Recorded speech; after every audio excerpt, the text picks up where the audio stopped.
ओम पितृदेवताभ्यो नमः। स्वागत है आप सभी का मेरे YouTube चैनल पर। आज मैं आपको आषाढ़ मास की अमावस्या, जो बड़ी अमावस्या है, उसकी कथा सुना रहा हूँ। हिंदू पंचांग के अनुसार आषाढ़ मास हिंदू वर्ष का चौथा महीना होता है। इस महीने की समाप्ति के बाद सावन का महीना प्रारंभ हो जाता है। आषाढ़ अमावस्या का शास्त्रों में बड़ा महत्व कहा गया है। इस दिन ब्रह्म मुहूर्त में उठकर किसी नदी, जलाशय या कुंड आदि में स्नान करें और सूर्य देव को अर्घ्य देने के बाद पितरों का तर्पण करें। इसके अलावा इस दिन पितरों की आत्मा की शांति के लिए उपवास भी करें। इस दिन घर के मंदिर की सफाई करें और वहां दीपक जलाएं। आपको बता दें कि इस दिन भगवान शिव की पूजा अर्चना करने का विशेष महत्व है, इसलिए घर के मंदिर में भगवान शिव की प्रतिमा स्थापित करें। इसके बाद भगवान शंकर की प्रतिमा को आप टीका लगाएं और साथ ही उनके सामने नैवेद्य समर्पित करें। पूजा के बाद आप फलाहार ग्रहण करें। पितरों के नाम से ब्राह्मणों को भोजन कराएं और दान पुण्य जरूर करें। आषाढ़ अमावस्या के दिन दान पुण्य के कार्य जरूर करने चाहिए। कहते हैं कि इस दिन किए गए दान का पुण्य कई गुना मिलता है। यही नहीं, मृत्यु के बाद मोक्ष की प्राप्ति होती है। इसके अलावा इस दिन किसी भी पवित्र नदी में स्नान करना भी शुभ माना जाता है। साथ ही इस दिन पीपल की पूजा का विशेष विधान है। आषाढ़ अमावस्या के दिन किसी भी महत्वपूर्ण वस्तु की खरीदारी या बिक्री भूल करके भी नहीं करनी चाहिए। साथ ही किसी भी निर्धन याचक को अपने घर से खाली हाथ नहीं लौटाना चाहिए। इसके अलावा इस दिन किसी से भी कटु वचन का प्रयोग नहीं करना चाहिए। संभव हो सके तो इस दिन तिल के तेल का सेवन भी नहीं करना चाहिए। पितरों के नाम से ग्रास निकालें, पितरों के नाम से दान पुण्य करें और फिर इस कथा का श्रवण करें। एक समय की बात है, एक ब्राह्मण पत्नी के साथ रहता था। वो दोनों ही भगवान विष्णु के बड़े भक्त थे। दोनों प्रतिदिन अपना ज़्यादातर समय भगवान के ध्यान और पूजा पाठ में बिताते थे। ब्राह्मण का घर धन्य दान से भरा हुआ था, किंतु संतान न होने के कारण यह दंपति अत्यंत दुखी रहा करता था। एक दिन ब्राह्मण ने अपनी पत्नी से कहा कि मैं तपस्या करने के लिए वन में जा रहा हूँ। इसके बाद वह भगवान पर भरोसा और संतान की कामना लेकर वन में तपस्या करने के लिए चला गया। ब्राह्मण को कठोर तपस्या करते हुए कई वर्ष बीत गए, लेकिन उसे फल की प्राप्ति नहीं हुई। अंत में हार मानकर ब्राह्मण ने अपने जीवन को समाप्त करने का निर्णय लिया। अपने जीवन समाप्त करने के बारे में सोचकर उसने पेड़ की डाली पर फांसी का फंदा दिया और अपने गले पर बांधने लगा।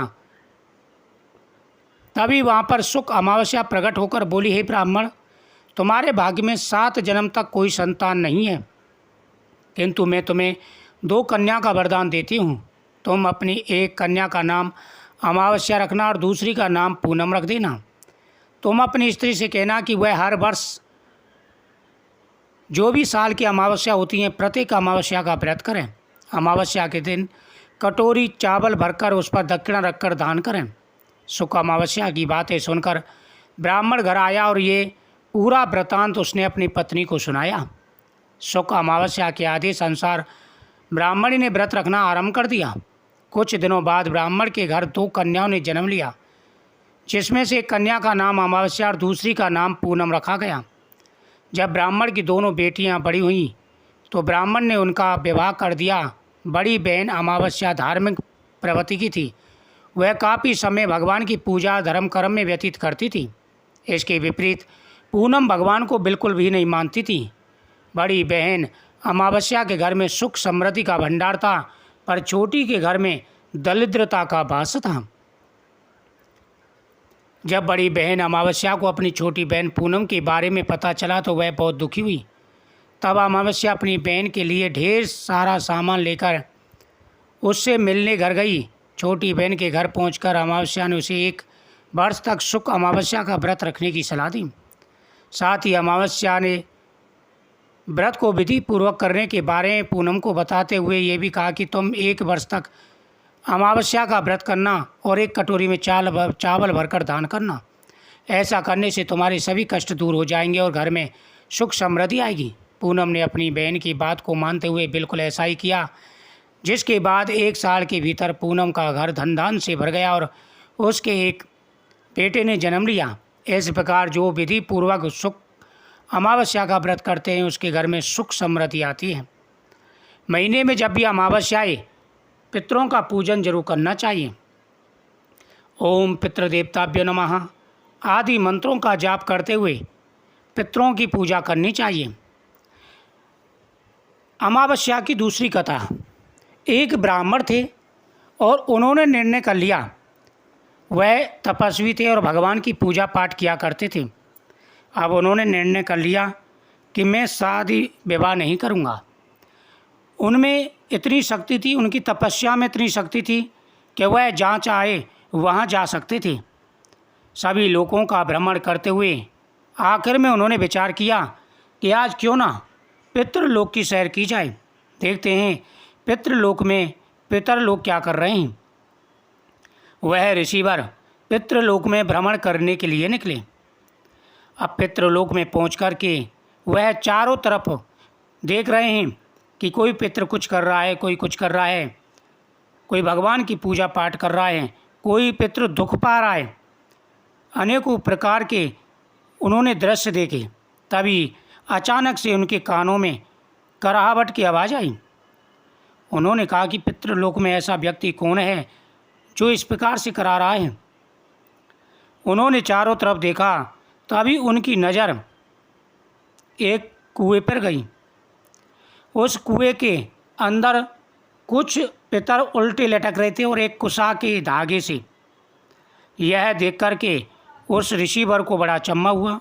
उसने कहा कि भाई आप लोग कौन हैं और इसमें उल्टे क्यों लटके हुए हैं।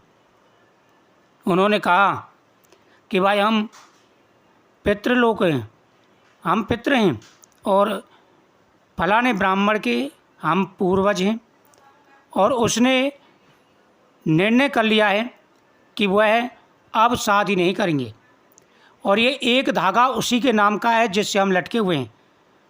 उसकी मृत्यु के बाद में यह धागा टूट जाएगा और उसके साथ हम इस कुएं में गिर जाएंगे।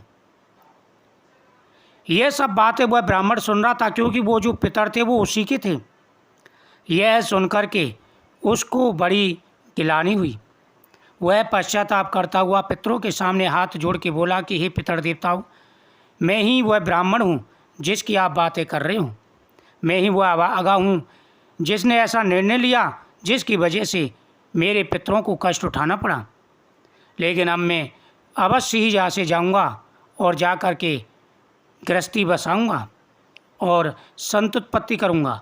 उसके बाद में पितरों का आशीर्वाद लेकर के वह ब्राह्मण आए और उन्होंने शादी की। इस प्रकार से वह ब्राह्मण हर अमावस्या को पितरों की पूजा करने लगा। जो भी व्यक्ति सच्चे मन से अमावस्या के दिन पितरों की पूजा करते हैं, पितरों का भाग्य उनको समर्पित करते हैं, उनकी हर मनोकामना पूरी हो जाती है। जीवन में चाहे कितनी भी कष्ट आए, कितनी भी परेशानी आए, लेकिन पितरों का पूजन अवश्य करना चाहिए। ओम पितृदेवताभ्यो नमः।